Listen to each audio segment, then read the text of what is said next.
welcome to my channel. Welcome to this week's whipping chat, I guess.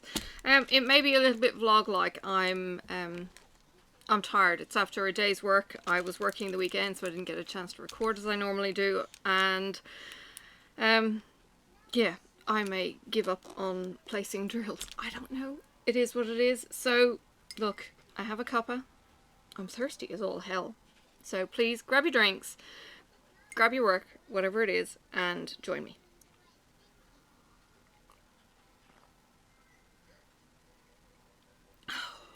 Oh, I need that today. Oops. The head. Slid out of the pen. Yeah. Alright, this one is well worn. This is a Diamond Pens pen. Just gonna get some of that. I've got blue tack in it, and I'll just, I suppose, kind of ramming it up the end to stop it from moving quite as freely.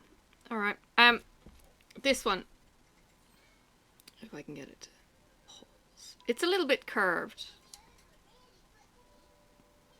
No, trying to get it against something dark, yeah. Yeah, that's just the blue tack, but you can see how curved it is just from placing and the way I place it. So yes, there is always that. Now I'm going to put that on. Let the camera equalize itself and get going. When I was putting drills down last video, I didn't pack it away like I normally do. I actually left the drills that were still to be filled in this bit in a separate area in the bag. So I've literally just grabbed them. So I haven't proofed the drills, made sure that they're all exactly what I need or anything else, but you know, we'll see how we go. They should be fine because I went through it properly the last time. I'm not sure I've got much news. I had Thursday and Friday last week off work. That was my weekend, and I was working on the weekend, so I was up early. Tried logging my computer in, and it decided, nah, I'm going to do an update again. You're not going to have access until you plug in on the network. And it's like, ah! Sorry? My work computer, yes. Not the real computer. No, not... Yeah, the Windows computer. The Windows computer. Oh, it was so rude. So I had to just go in and find out what work I had instead cold. And it was like, oh, that's just mean. I like going in slightly prepared, going, okay, I've got whatever I'm working on. Get into the groove on the drive in, and then hit the ground running and start running around like a chuck with its head cut off. So yeah, I was in, I'm going to be jumping all over the place, just warning you now. I was in Dave's live this morning, and he was talking about getting lost down the YouTube bunny hole. He had the last few nights of I've been just watching whatever was recommended. Yeah, that got a little bit weird. I don't know how it got onto the subject, but it was the Hoof GP or something. As he's cleaning out cow hooves, or sorry, he's actually grinding them off with a special grinder, making them all pretty uncomfortable for the cows. It's just like, why am I watching this?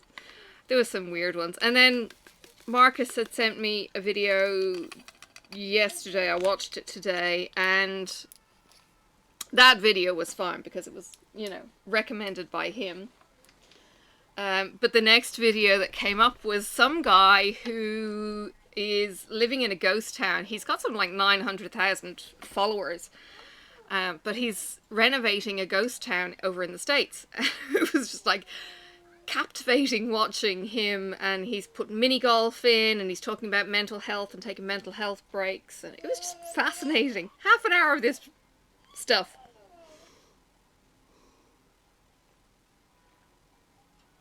To be honest, it's kind of like a radio in the background, but there was a clip at the end, and he got so many comments on this. His videography, he uses a DJI drone. His videography and his editing was just on point, and he got much kudos from a lot of people, guys, watching.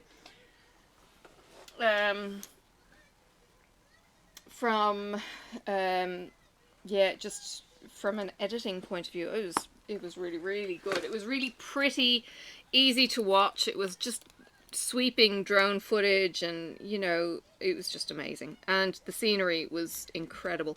I don't know where it was. And then of course I'm watching my geocaching vlogger, Josh, going geocaching. Far out. The dude's on steroids. He's got way too much excitement for a man his age. It's just completely wrong. Okay, let's do her arm. Ageism? He's in his 40s. Like late 40s. He could even be in his 50s. Oh, right, so he's a young bloke. Yeah, he's a young bloke. He's running around and he's jumping around, and just the energy is just insane. Now, he's got a daughter that must be her very early 20s. She's in college. Yeah. Funny as. And they showed, he's been doing this for 10 years, vlogging. If you're into geocaching, you've probably heard of him. He's just all kinds of crazy energetic and contagious, I think. Even if he is slightly wackadoodle. But anyway, he's entertaining to watch. So yeah, I've been watching him, and what else? There was some other weird kind of thing. I don't tend to watch, Pimple Popper or anything like that often get recommended. But yeah, there was some weird things. Oh yes, cleaning horses and other odd stuff. Yeah, I never knew that there was places and things, and yeah. Yeah, it's a thing, apparently. I'm not going to go into more detail. Yeah. What have I been doing? So Friday I took off. Thursday and Friday I actually took off. Twice. Once on each day. Once with Sophie, and I think it was... No, it might have been Saturday I came home and she was asleep, so I actually took off and went and did a cache without her. But went with her to a couple of caches. She's quite happy to come along. So we discovered...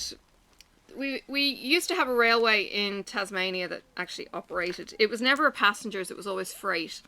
No, Was it?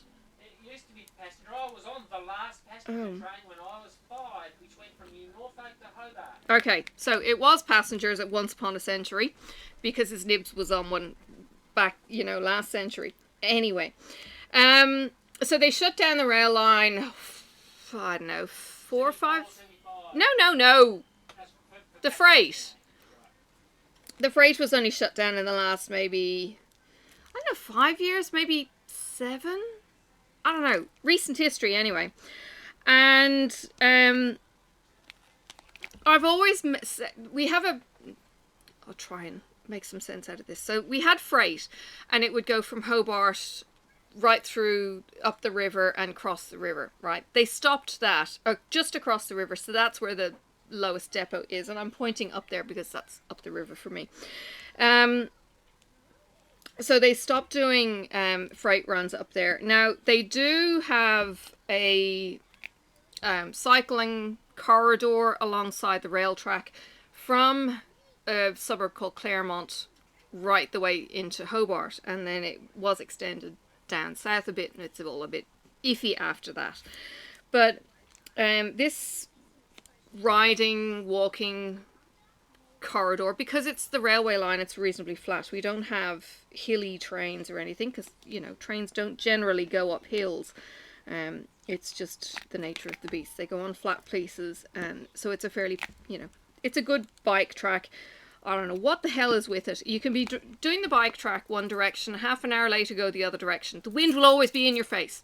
You never get a tailwind. And I have ridden this track umpteen times, training with my middle boy, and everything else, and it's just like, this is ridiculous. It was just cruel. Like, we literally just got to the end, turned around, came straight back, and before you became officially a local. And it seems to be just, you've got a headwind all the time. Anyway, that's beside the point. So, I've always said the train track should be opened. It should be widened for a walking trail, and the bike track then be just for the bikes so they can go faster and not kill people.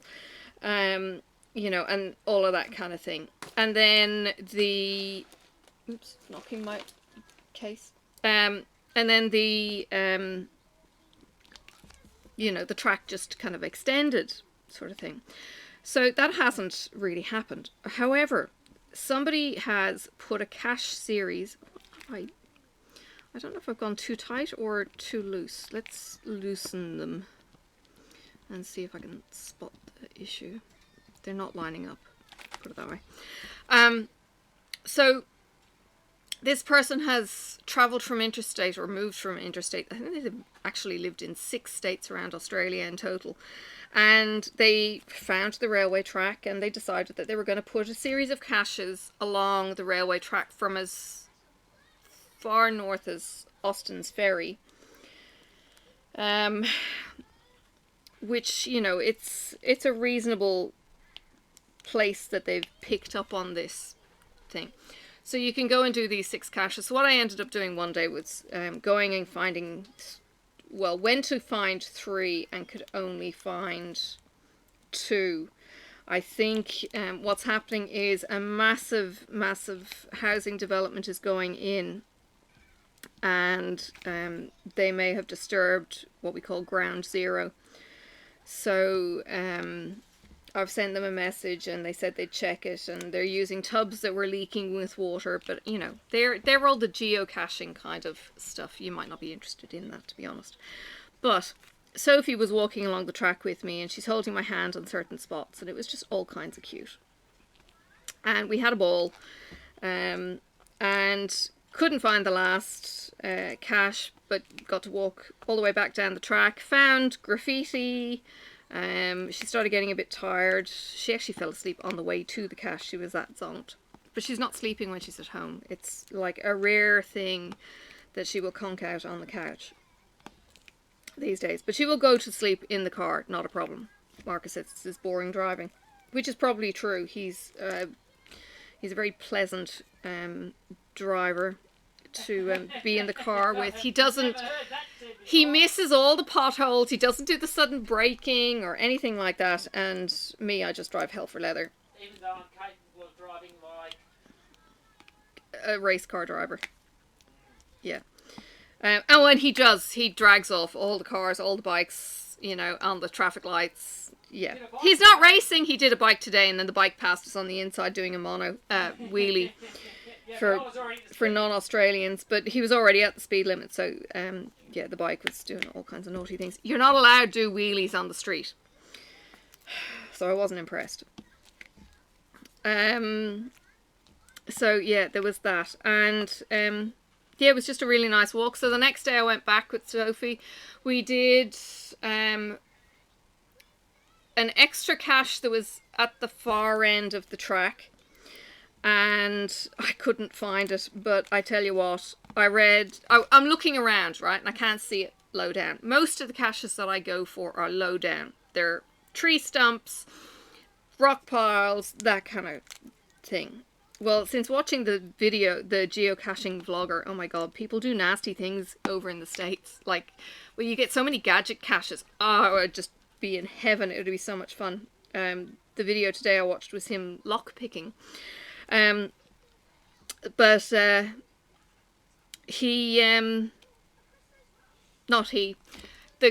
person who hid it up a tree, and he said, be like a baboon, and I'm kind of going, oh god. So I read the logs, and people are going, yeah, okay, I got my climbing thing on, or I got a ladder and a mate, and I got this, and I'm thinking, oh crap, I'm gonna have to climb the tree. So I tried. I'm looking up in the tree and could not see this cache that's up the top of the tree. I'm kind of going, am I even in the right area? And I'm kind of looking. Now, when you go geocaching and you get used to it, you start seeing paths leading to it. Now, if you ever have walked in the country, you'll see sheep paths, you'll see animal trails, you'll see all these different maps in the foliage. Well, when you go geocaching, the geocachers leave a trail of where they've, walked through, bashed through, or whatever. There is signs that they have been there, even if, they've been careful, I suppose.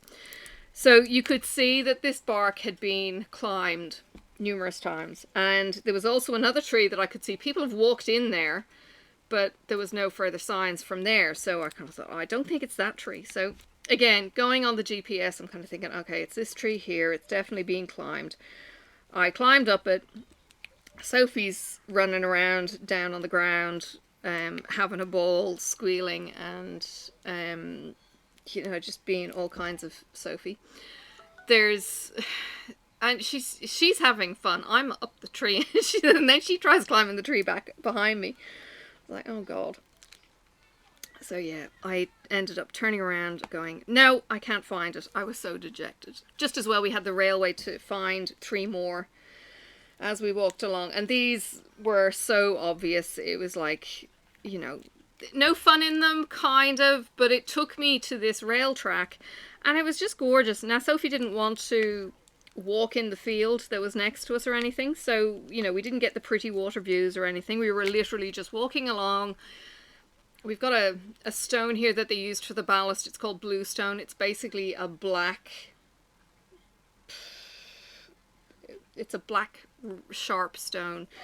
It looks kind of blue. Yeah, it's a very dense stone. It would probably polish up really nicely, but I haven't actually seen it polished.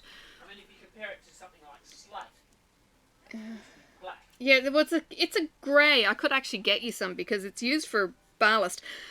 What it does, it's got rough edges and it doesn't wear itself down, like it doesn't round itself off and make itself pretty when it's with other things. So it kind of interlocks on all the rough faces. So it's really good as a kind of ground material or whatever you use for. I'm losing my words. It's kind of like what you use as an underlay for another layer, maybe concrete or other, building materials. Because it just doesn't shift. And it doesn't wear. It's as I say, it's very, very hard. So the ballast is made of this. The sleepers are actually 41 kilo metal, steel even, sleepers. They've been there since 1998. Like the dates are all on these that you can, you're stepping on them. It was really cool. And we were just walking along the railway line. Now, as we got to one of the cache sites, 2 teenagers come walking along, and I'm kind of thinking, oh crap, he's got his phone out. Is he caching too? Quite, happy to start chatting with these kids. But no, they just kept going. Got down to the building site, and there's a dead skippy on the side of the track that somebody must have hit, and it's kept going and then just collapsed. It was a reasonably fresh skippy too. So that was a little bit sad. But Sophie, had a look and, not a bother on her. And this was all on the new development, this 3rd cache. And it's going to be pretty amazing when the whole thing is done. There's a blob of, oops, I don't know where that went, actually. So yeah, this housing estate's going to be huge. I don't know how the caches are going to fare when the houses go in, because you're on the railway line, which isn't on somebody's property, but their backyard is going to be overlooking where you're going to, so I don't know. And the boxes that they were using leak terribly. I told them that they needed to get better tubs and oops. Oh, where did that go? Oh. I told them they needed to have a look at them. I couldn't find one, and the two of the caches were wet. Please don't do that. So yeah, they said they'd go check them out, and hopefully that will fix some of those issues. Today no, Sophie, you're not having more chocolate. She's come home, she's already had 2 Easter eggs, 2 of the little eggs, and now she's after more chocolate, and she won't eat her pizza when it does eventually get served to her, because oh, you little, get out of here. I'm sorry, there's something wrong with the service here. My goodness. Wow. She loves the cheese. She loves all the ingredients raw, but she won't necessarily eat them in the correct order. Anyway, so yeah, Marcus had a dentist appointment. He's got a sensitive tooth, let's say, one of his molars, so he wasn't sure if we needed to get him a filling. We've got a really, really good dentist who is not pro-filling, which is good. And she thinks he's got just an overly sensitive tooth, like my teeth are a bit temperature sensitive. So I use a sensitive, whatever, toothpaste. So now he's got to start using that. But he dropped Sophie off to my work when he came into the city, and then I brought her into my office. One of the girls has been asking to see her forever, and she was just doting on her. Sophie was nice and chatty when she came in, and one of my old bosses was in the lift, and he kind of goes, "Is this yours?" You know, looking at Sophie. And it's like, yeah. And he goes, "How many kids have you got?" And I kind of went, yeah. Yeah, I know. It's kind of like, 6. He didn't need to know about the miscarriages. And he goes, "Oh my God." Now, he just had his flu vaccine. I said, "Did you not wait for your flu vaccine? You're very naughty." And he said, "That's all right. If I pass out upstairs, they'd be fine." But he hands Sophie his lollipop, because we always get lollipops when we get the flu vaccine.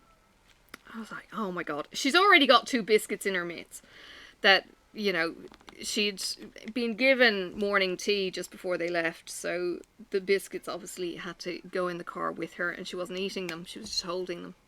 Anyway, so she's got 2 cream biscuits, the lollipop that she's not even in her mouth. She's just licking. It was so funny. I made it all the way home. Oh, wow. And then she handed them to me and said, "No, yucky."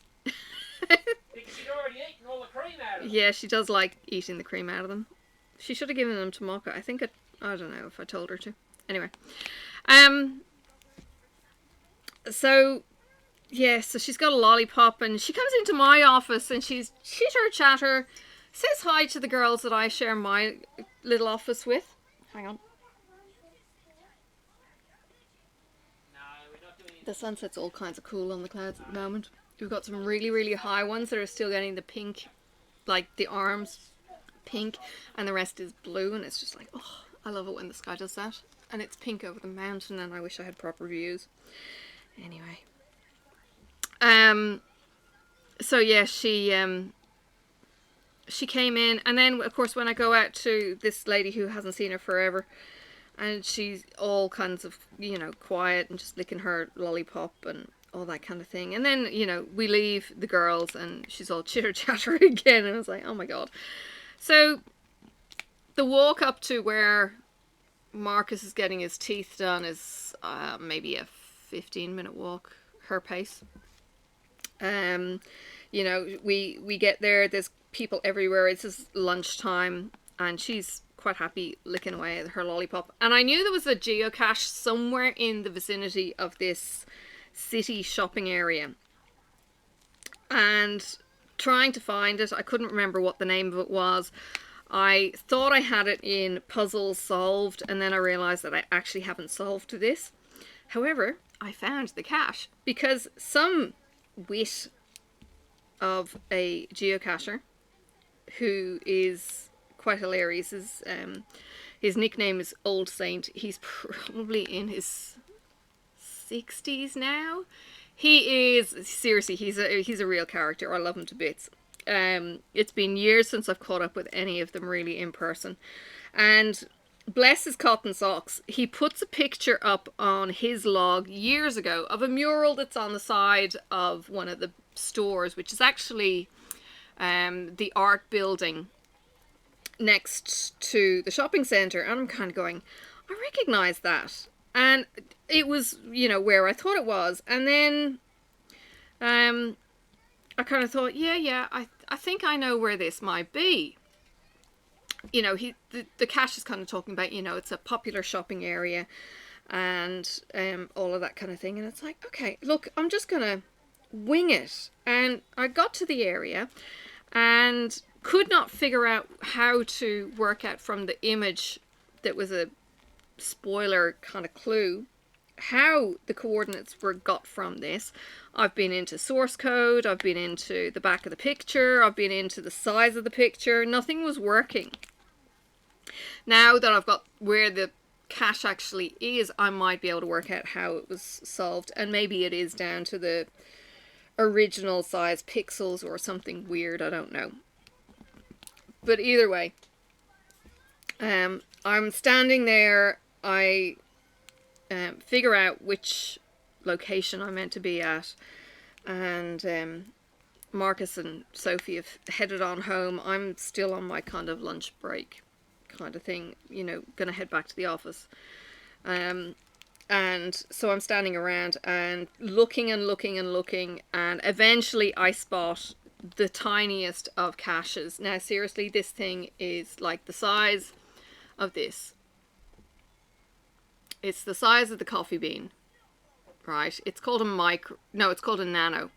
These ones, they're little cylinders, and all they have is a tiny scroll of paper in there. Well, unfortunately, the kids who found it the last time have cross-threaded the lid, and I couldn't even open the little thing.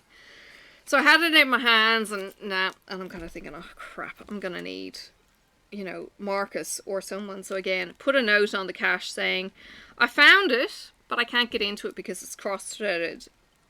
So hopefully my friend will get this, because I've known this guy. This was the guy I actually enabled geocaching and unleashed a beast, because he's got something like 60 caches hidden out there for people to find.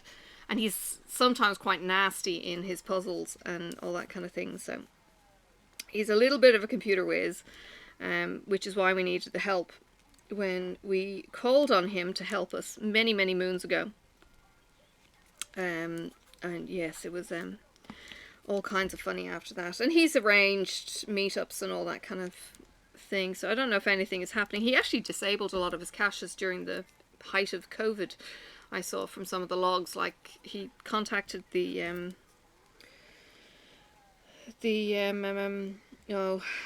reviewer that we've got nearby who monitors things, and he got them to shut it down for him. You know, I mean, I suppose COVID safe and all of that kind of thing. But yeah, so I found a mystery cache without any coordinates and just by local knowledge. So that was a bit of a thrill, even if it is, you know, tiny. And I didn't actually get to sign the log. But that was cool. And I do hope that the owner gets back to me and tells me how I should have solved it. But I think some other people have actually reverse engineered this as well, and they figured out how the puzzle worked. There's actually a series, I was just looking, there's a current series out there called Wonders of the World, and you collect Wonders of the World at each cache. Lots of caches have them. I think they were just, you know, distributed by computer. There's no rhyme or reason. There's some in every cache. And I've got the Modern Wonders of the World, and I've but the Ancient Wonders of the World, and now I'm working on something else. But before I move on to, I don't know, the sciencey something or other. Each of these things kind of gives you like a souvenir that is kind of like bragging points, I suppose. A bit like Diamond Art Club points. I mean, you don't get to buy anything with it, but you know, it's just bragging rights more than anything. So yeah, I've done a search to find where my very last one of this set is. So I think I might get that on the way home tomorrow. I'll ask hubby to divert. But then the next series, there's a whole load of caches that people have put as mysteries out in the River Derwent, which, okay, the cache is not actually in the River Derwent. But one of them is it's a funny name. It's a puzzle where you have to have 1 to 5 in every column, horizontal and vertical, and then in each of the streams also has to be 1 to 5. So it's kind of like Sudoku on steroids. So I'm gonna maybe print off some of those so I can, you know, have a bit of a play on paper and see if I can figure out what these are. And just puddle along with the puzzles. They're all different puzzles for each one. Like, I looked at one and it was like, yeah, I'm not getting any clues here how to solve this one. But, you know, it's a bit of fun. It's a bit of brain activity with the puzzles. We don't seem to have too many of the gadget caches here. We don't, because we're not a big gun country, we don't have the ammo cans like you get over in the States. So they will actually get ammunition cans, because they're already, I think, a green colour as well, so they work when you're out in the bush. But seriously, I don't know how Josh finds all these gadget caches where, you know, he is literally having to do a gadget thing at each location. Here it's just a tub under a couple of rocks. I think somebody in his comments was saying that they were in Germany potentially, and they get a lot of lockpick caches, and a lot of geocaches actually have their own lockpicking tools, because he was unlocking the lockpick learning lock, so it's a clear SAF lock kind of padlock, so you can learn how to use, you know, each of the keys and all that kind of thing. Yeah, that would be a little bit of fun. I've never tried lockpicking in that in that form of breaking and entering. Yeah, without damaging anything too. Yeah, I used to just use a knife. I think on this desk actually when I was a teenager. I don't even know where the key is these days, but there is a lock. I don't know if I ever broke in or not. I don't know if it's that kind of a lock that you can. But I probably tried. I don't know what I was after, but anyway. Yes. I was not the sweet and innocent child that people might have mistaken me for. Yeah, so busy couple of days at work. Yeah, just from woe to go. And I did actually have the girl who worked the afternoon shift. She was actually, you know, getting paperwork for me and helping out for me to hit the ground running the next day when I came in. So that was really, really cool. So that was a bit of fun, and then there was just logistics and making sure people were going to be safe when they were traveling and all of that kind of thing. And I was getting phone calls saying, we went and left some stuff back at the office, and it was like, yeah, it'll be fine, you know, they'll get it eventually. Yeah, all of those kind of things. So yesterday Sophie and I went up to another cache that's actually just around the corner. We've actually been to this location before. Now, why were we at this location? Oh, it was a waterfall walk. It's Glenorchy Falls, which I think I've shown you photos or maybe videos of. So it's literally down to the next parallel street and up the end, and it's effectively, it's a pretty shitty little fall. I think there used to be a road that went across to the college, but you can't get onto there now. Somebody has built this monstrosity of a table that I think it was made to either make a human feel like a dwarf or something. It's made out of sleepers, and this thing is monstrous. So there's this whopping great table, this whopping great bench. The other bench has fallen over, and then up the back there's another bench that's rotten to hell. And the waterfall is, it's lovely. It's, water coming off the mountain permitting. So it was, it was nice and noisy yesterday when we were there. The place was quite cluttered with rubbish. There was quite a bit of rubbish in the stream. The houses nearby are very much low socioeconomic. Some guy came beetling up the street on the most noisy petrol-powered push bike.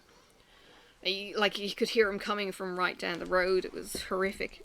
And that kind of thing. So you had to do maths at this mystery place, and you basically had to count seat slats and bridge pylons, and you had to do minus and pluses and all of this kind of thing to work out where Ground Zero was. Now, this is actually a cache that you could probably have also got away with not doing the math on. Because if you read where it was, you might have been able to figure it out because it was close by. Now, not every cache is on a mystery is in the exact same vicinity. So this one, it was. So it was getting a bit chilly. So Sophie and I hopped back in the car while I did the math, because the first math wasn't working because I'd written something down wrong. I think I'd guessed the pylons because I actually couldn't see what they were talking about initially.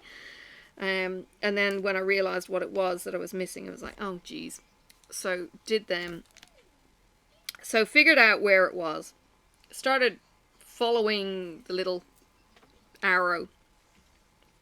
And we get to where Ground Zero is, and it's, supposedly a bison up in a tree. Now, the bisons are the little black pen lids kind of thing. Actually, they look like a suppository, to be honest. They are not the most pretty of items. So I'm looking for this bison up a tree, and then suddenly this furball jumps over the fence and comes down to us. And if I can think of it, I'll pop a photo in of this tuxedo fluffy cat. It was so small. It was a full-grown cat, but it was tiny. It was like an astrophy tiny. She was my long-haired black cat, and she was tiny too. So this petite little furball comes down and sits on the bench and starts purring his head off at us. He, she, it.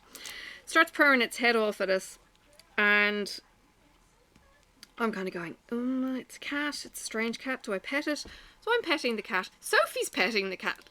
She doesn't go near Mocha. He's eye-lined with her, and she was all over the cat. But then, of course, once the cat started moving, she started panicking and going step backwards. And I'm kind of thinking, child, you need to stop stepping backwards, because she was getting to edges of, rocks and things, and she would have taken a tumble if she kept heading the direction she was going.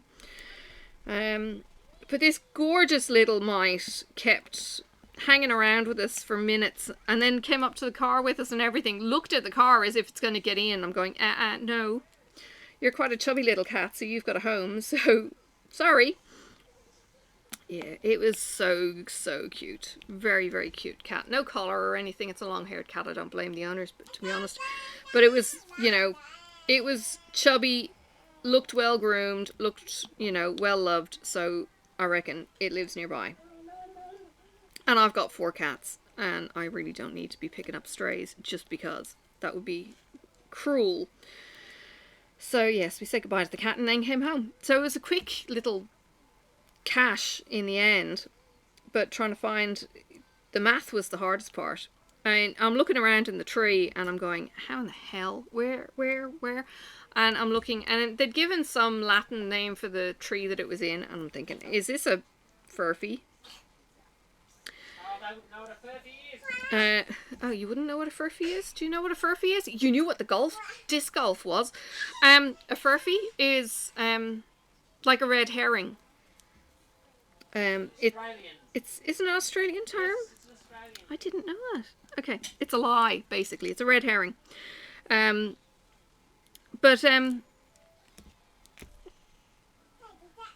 Yeah, it was I don't know where I was talking now.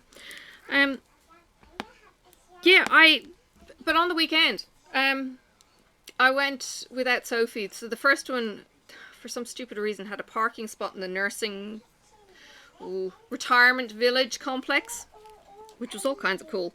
And I don't know if it's a retirement village cash owner. It was, right out in the open kind of thing, so that if somebody was very much wanting company, that they could actually see people going and getting the cash.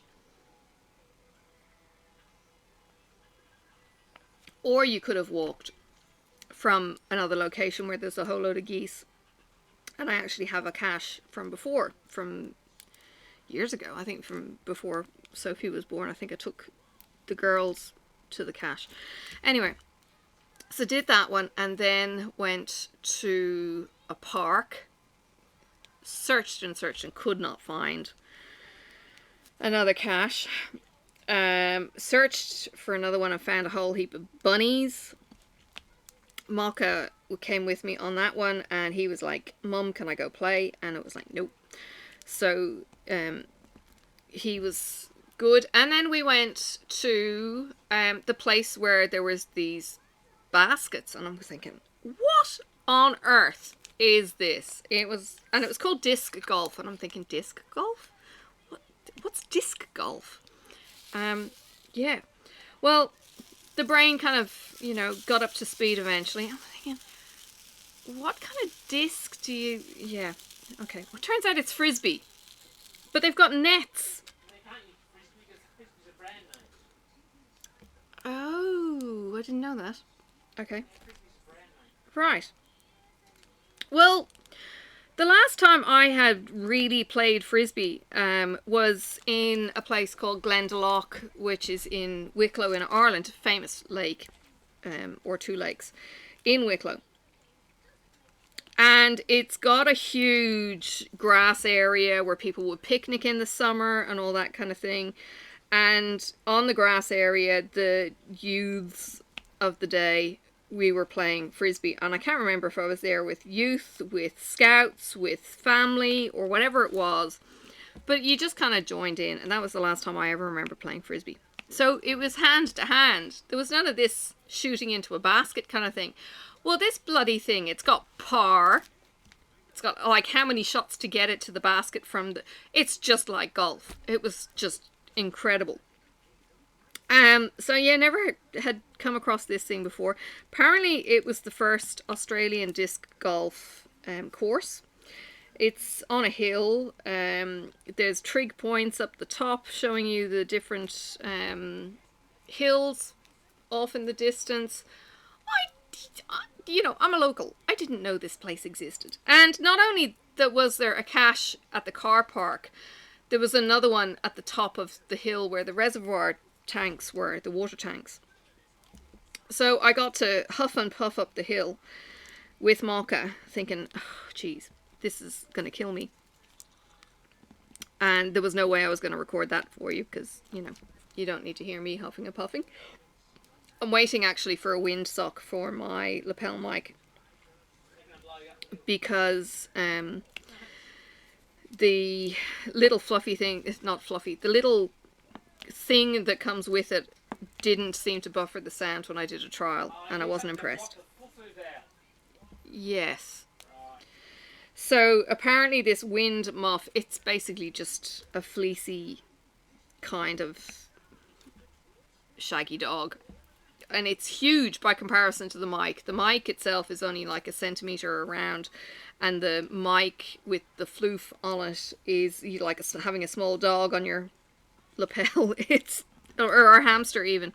It was so big by comparison. So anyway, I've ordered one from Ali, which will be here in, next to no time, Christmas kind of thing.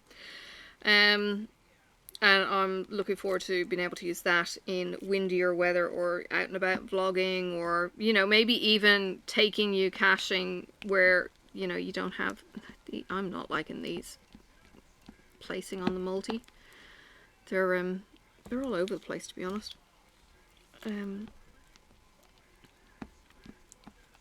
They can move. It's just getting them into an average kind of spot. But might be able to fit one more in. I'm trying not to crowd. That's the main thing. So yeah, got up to the top of the hill and found where I thought it might be and found the cache, and Mokka's looking at me, going, what are you doing? He's used to it. And then I hear some guy running up to the boom gate and running back down again, like he literally, boom, gone. And then some other spazwad comes up the hill in a peewee trail bike thing, up the top of the hill. Yeah, and he kept on just hanging around the top, so I was crouched down in the tree, so nobody would have seen me, but I was just kind of, sitting there observing. But the views from this little hill were amazing, absolutely amazing. Yeah, just a really, really nice... It's a cheap suburb to buy in still. And some of the places have some really nice views. And for some reason, I've got lots of pluses, and I don't have the plus there it is, left out. That was a bit silly. Anyway. So yeah, it was a lot of geocaching this weekend. And work. And stitching. I have a snitch. I have a Gansey. I don't know if Rachel was able to translate that properly. Let me know if you could. Because it's spelt Geansai with a fodder, with an accent on it, like a little line over the top. It's called a fodder in Ireland, in Oscailga. So yeah, I wrote down I have a Gansey, because I think she was asking about whips and what people were working on or something in one of her posts, and I said, oh, and I've got a Gansey. Now, if you say I've got a Gansey and you kind of go, okay. There's a saying, I think it might be English, that if you have a Gansey at something, you're actually having a look at something. It's a gander. Is it a gander? Yeah, that's a gander. Maybe having a okay, maybe I'm mixing up the two. Okay, fair enough. A Gansey is a jumper. Anyway, so yeah, but I have a Seeker Gryffindor jumper, and I have now finished my snitch, and I have used gold metallic. Somebody once described this when I started getting back into cross stitch, and before I had used it. Somebody once described metallic threads as devil's pubes, and I kind of went, that's a little bit extreme, isn't it? Too. Yeah, there's 3 strands within this, let's call it stuff, and it splits just because it has no fucks to give. So it splits at the ends, and yes, devil's pubes is a bloody good term for this stuff. Petite treasure braid is not much better. And threading a small head needle has been exhausting. It's taken me minutes just to thread the needle.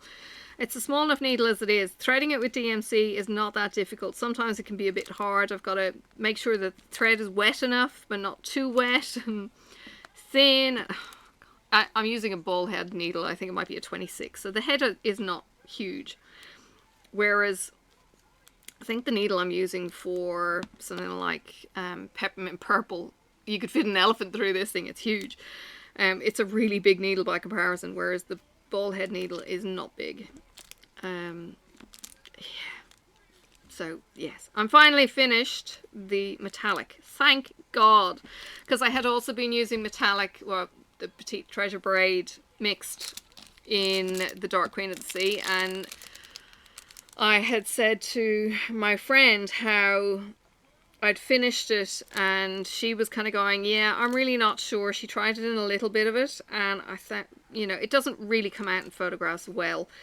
It does look amazing. It's kind of like having ABs in your stitching, you know, and it gives you all the bling, but it never comes out in the photo when you take it. It comes out if you've maybe got a video. Yes. 20 minutes, pizza? Sure.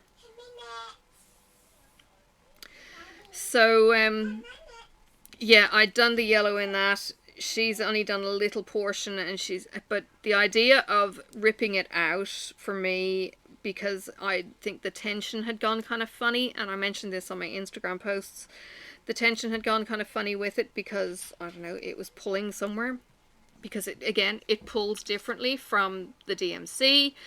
I think it stretches or it gathers or it does a twist, and it's crazy stuff. So yeah, I wasn't going to go ripping it out. If I ripped it out, it would probably damage my fabric. So it is what it is. It's going to have to stay, and it does look really good. And when it's framed, stretched and framed, it will be fine.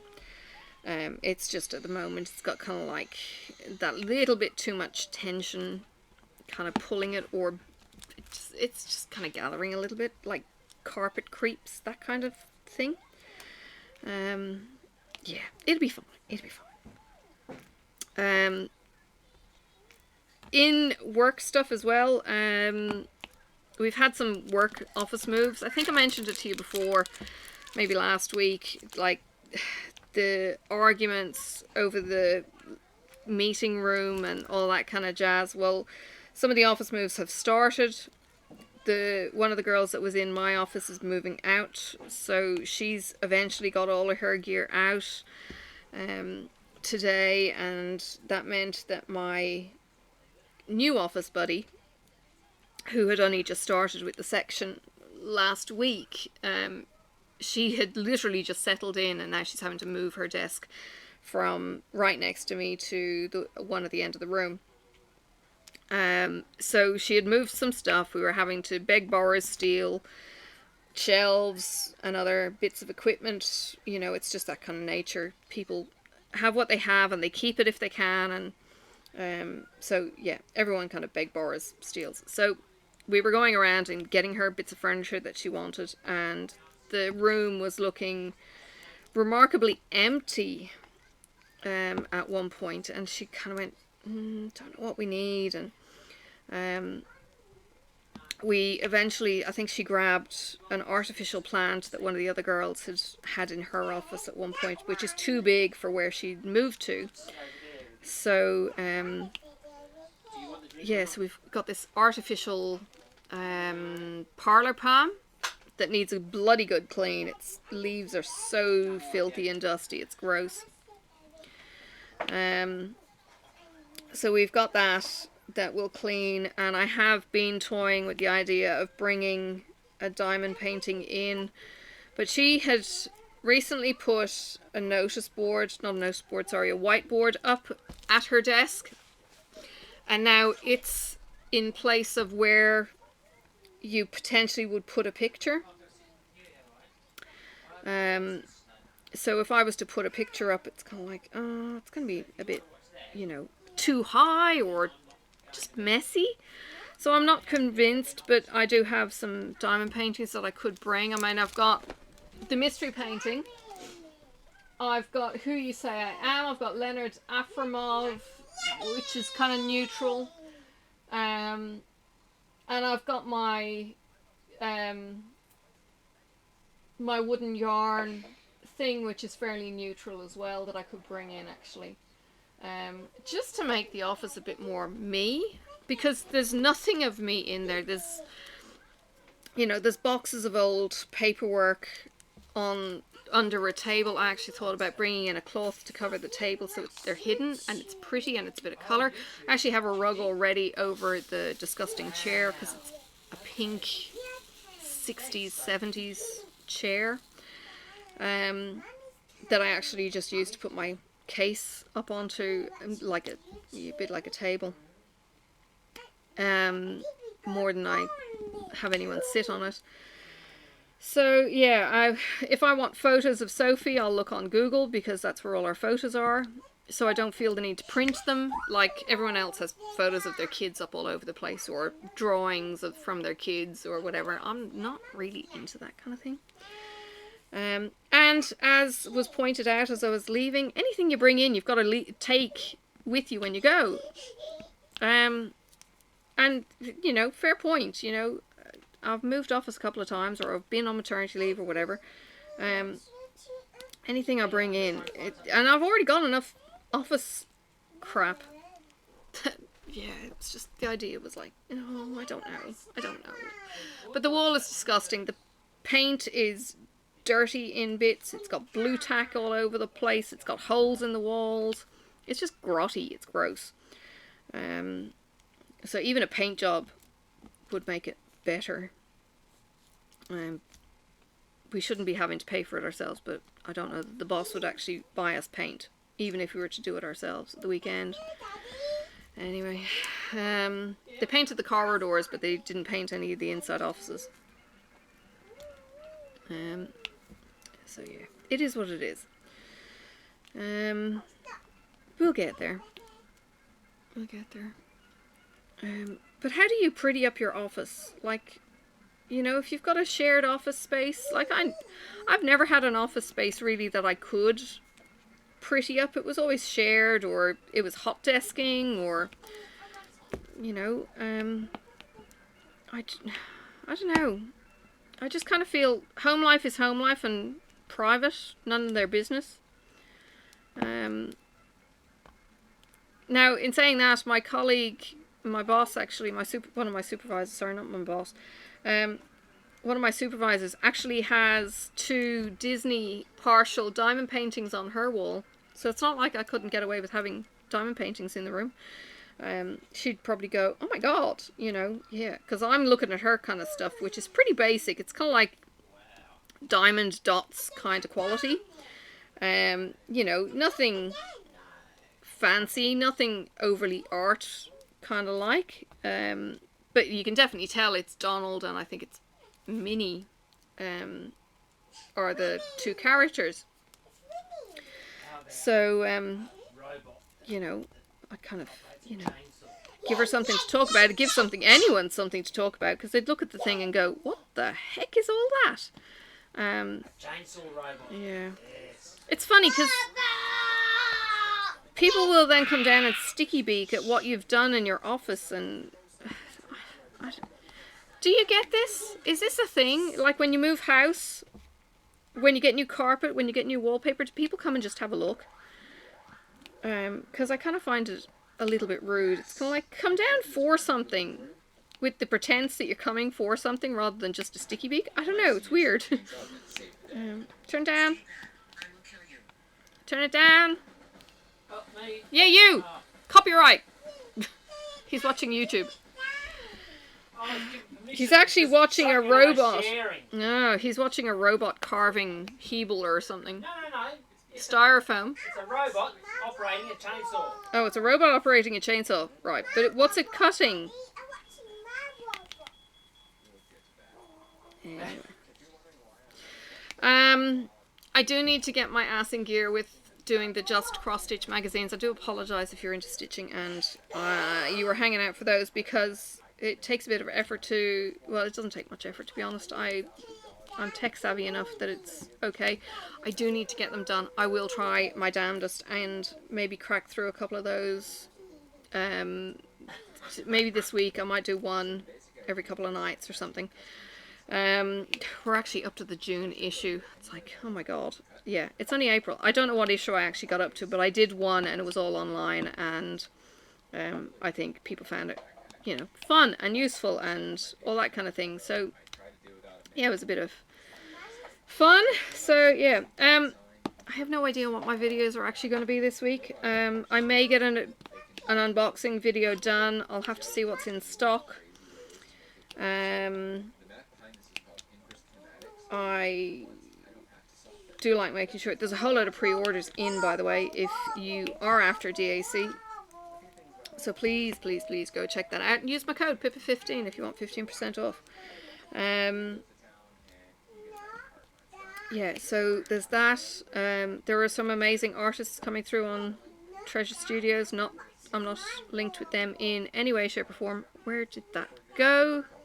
It's literally just disappeared. I don't know where it went. And there's... Oh, very weird.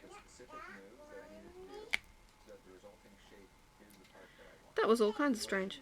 Like, it's blown away. And I need... There it is. Anyway. So, yes, there's lots and lots of stuff. I think Craftably are doing crazy things. Chuck Pinson's got some amazing artwork coming out with DAC. Yeah, it's all happening, people. It's all happening. There's so many collaborations, or not even collaborations, but do a big diamond painting, do a dragon diamond painting, do a, you know, mermaid craft project. There's so many of these focused kind of events happening. It's insane. So please get involved if you are after some motivation for getting a project finished. Find something that suits. There is a group that actually has all the events in it, but I think they've made it private, so it's a little bit of a weird thing. But yeah, if you've got a project that you're involved in, you can share it in that group. But I think because it's private, it kind of defeats the purpose. Maybe they should have like a page that anyone can view, but only a few people maybe can post in, kind of, I don't know how it should really work. Yeah, but there's lots happening. I know I'm not involved in it. I know Sherry is talking about show your diamond painting trays. I've got lots. They're all kit trays. I don't think I've bought a 3D printed tray. This is my tray. This is it. That's it. It's a big tray. I love my big tray. It does the job. It does exactly what it says on the tin. And yeah, I think my husband would divorce me if I was to buy a 3D printed tray, knowing how much it actually costs to print.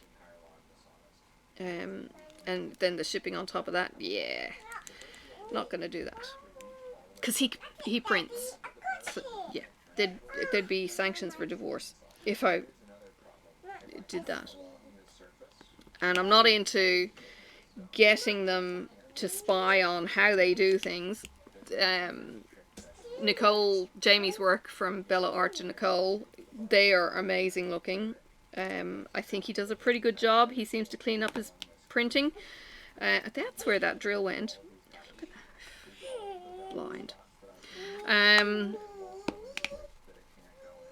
I have seen other trays where it's not properly cleaned. You know, there's really no excuse for having a 3D print that is hairy or stringy or anything else. There are really quick and easy fixes for that kind of thing. And yeah, I really think somebody who's got a bit of nous should be able to do a pretty good effort. So yeah, I did turn down a review for a multi-tray holder. I was approached and I said, no, I'm not going to use a stacking tray that has 4 or 5 open trays out on it all at once, I would be petrified it would go flying. My desk is too small, so I actually said no. I wouldn't be able to give it a proper review. I mean, it was a high density foam holder, and it looked really good when I looked at it. But you know, if somebody wants to have something reviewed, I think it needs to be used properly to have that. I don't think you can use it twice or not even use it necessarily and give much a review. It's like buying a book and not reading it, and you give a review based on the cover or something. Yeah, not into that. If I really like something, I will review the bejesus out of it. But yeah, it was nice to be asked. It was really nice to be asked. Yeah, and I think they thought I was in the States too. Yeah, no, no, down the arsehole of Tasmania, or Australia even. All right, I'm gonna leave you to it. I've been talking gas bagging. My tea is cold. My pizza is nearly here, and I'm going to enjoy some wine.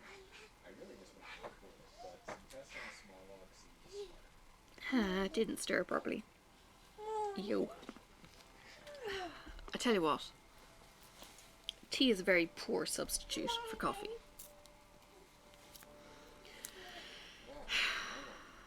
Alright, I'm gonna pack this up. She's got arms, nearly. I might actually do some more, maybe when I'm editing. I don't know. We'll see what happens. But let me turn that off. That's off. There she is. She's got hands and she's got her bling. I still think she needs a rock. I need to stop spending money on my cross-stitchy stuff because I'm... Yeah, so many good things coming out. Yeah. Alright, I will see you guys around the tubes. Please take care of yourselves. Enjoy spring as it kicks off in the States. It's April. April is... well, March is usually windy. So April, the weather is starting to get really kind of, you know, pleasant, nice days. Before it gets crazy hot. So please enjoy yourselves. If you can get out and get some fresh air, sit on a rock, bask in the sun, do that. It's good for your health as much as anything else. If you can get out and walk, even better. I know I have passed on my crazy love for geocaching to Ireland. Love you. That's so funny. So yeah, can't wait to see what she's got to say about that. I actually need to catch up with Rachel's vlogs too. There was one released, I think, yesterday. So that'll be tonight. When Marcus has gone to bed, I'll catch up on the vlog from Patreon and all that kind of thing, and do some stitching, and yeah. So, beetling along. Then I got all this purple hair. She's got so much hair.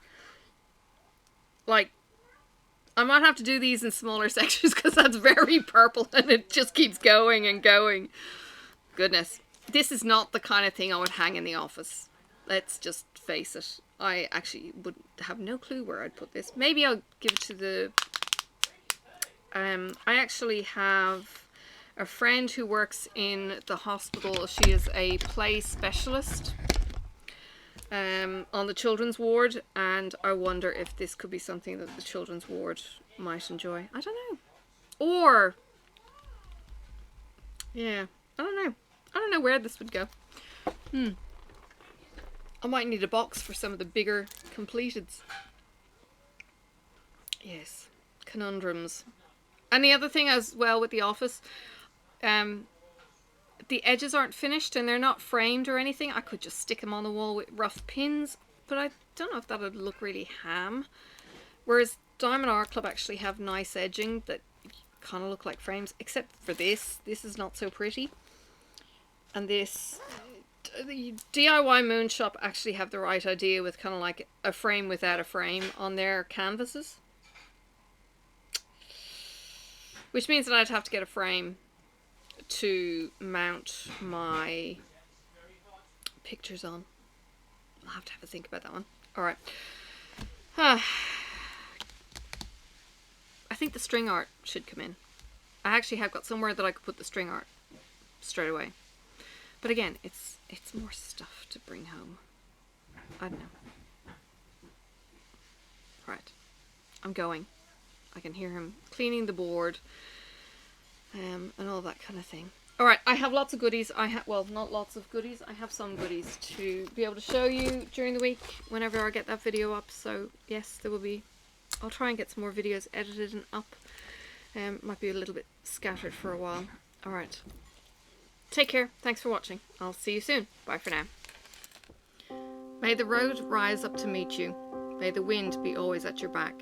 May the sun shine warm upon your face, and the rain fall soft upon your fields. And until we meet again, may God hold you in the palm of his hand.